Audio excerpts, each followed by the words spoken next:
अहिलेको बच्चाहरूलाई हामीले अरू बच्चाहरूसँग पढाइको लागि अथवा कुनै पनि काम कम्पिटिसन गर्नको लागि प्रतिस्पर्धा गर्नको लागि बच्चाहरूको ब्रेन असाध्यै राम्रो हुनुपर्छ र बच्चाहरूको आईक्यू अथवा ब्रेन राम्रो हुनको लागि खाना दानामा गार्जियनले राम्रो किसिमको ध्यान दिन सक्नुपर्छ।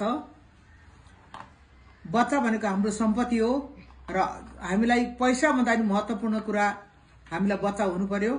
पैसा कमाएर के गर्ने?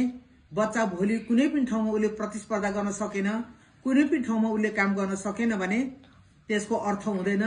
उसले आफ्नो खुट्टामा आफै उभोस्, प्रतिस्पर्धा गरेर कम्पिटिसन गरेर आफ्नो खुट्टामा आफै उभोस् भन्नको लागि हामीले बच्चालाई सानैदेखि उनीहरू बालककालदेखि नै उनीहरूको खाना दानामा हामीले आफ्नो गार्जियनले बाबुआमाले असाध्यै ध्यान दिनुपर्ने जुन एउटा जिम्मेवारी हामीसँग छ र यसैले गर्दाखेरि बच्चाको खानामा हामीले यी चीजहरू चाहिँ हामीले यिनीहरूलाई खुवाउन सक्यौं भने उनीहरूको आईक्यू अथवा उनीहरूको ब्रेन राम्रो हुन्छ।